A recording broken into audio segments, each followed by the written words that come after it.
if you're by chance watching this video the day I upload it, then that means it's been 3 months since Tears of the Kingdom officially released. Man, how time flies. So many have already beaten the game and experienced the amazing story that was told. But for today's video, let's go back to a time when we barely knew anything about this game. The story and even core gameplay were kept a secret up until about a month and a half before the game's release. Since we had so little info, all Zelda fans could do was theorize what secrets this game could be hiding, and I was no different. I was also thinking about what the story would be and how things in this version of Hyrule would change. And when the game finally released, just about every theory I came up with was wrong. So today I wanted to go back over some of my theories and see just how wrong I was. So let's begin. Theory number 1, playable Zelda. Yes, I was definitely thinking that Zelda would be a playable character in this game. It was all because of the key art that Nintendo released after the trailer back in February. And by this point, all we had seen of Zelda was her falling into the abyss. After the key art was revealed and I saw Zelda with the new form of the Sheikah Slate, my initial thoughts were, okay, maybe Zelda will have the Sheikah Slate, and Link will have his new Zonai arm, and their powers will somehow be linked to where they will be able to communicate with each other. I thought Zelda would be in the underground and Link would be in the overworld/sky, and you could swap between the two, similar to the gameplay we saw in Spirit Tracks. But alas, that's not what we got. Zelda falls into the abyss and teleports away, and she begins her own journey, which is much more powerful this time around, might I add. It's unfortunate that she's not playable, but hey, maybe one day.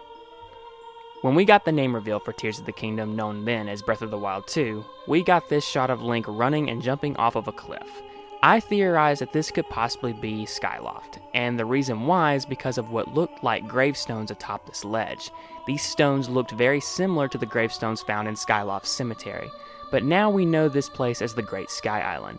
I know it was bold to think that something as massive as Skyloft would return, but given that we were going back to the sky and Skyward Sword's re-release on Switch and the gravestones, okay, you get the point. I thought Skyloft was coming back and I was wrong. Moving on.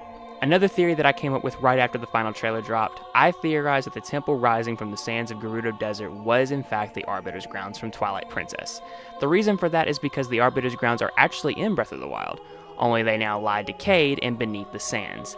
And the area the temple structure is rising around is very close to where the Arbiter's Grounds ruins are now located in Breath of the Wild. But this ended up being the Lightning Temple. Not the Arbiter's Grounds, but still a great dungeon and by far my favorite in the game. Underwater exploration. I theorized this because after the final trailer launch, the Japanese website for Tears of the Kingdom updated and it showed some brand new footage of Link skydiving, and Lake Hylia was below, only there was a small little change that I noticed.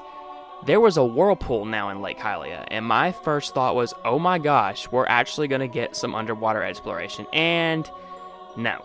All these whirlpools do is take you into secret caves underground.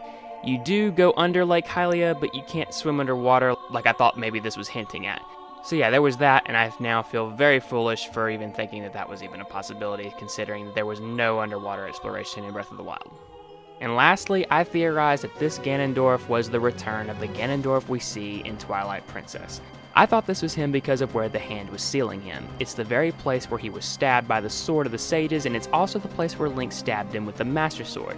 It just seemed like that's where they were going, and once again, I was wrong. This Ganondorf is definitely not from the Twilight Princess era, nor does this game take place in the Twilight Princess era. To be truthfully honest, we don't know where the heck this game takes place in the Zelda timeline.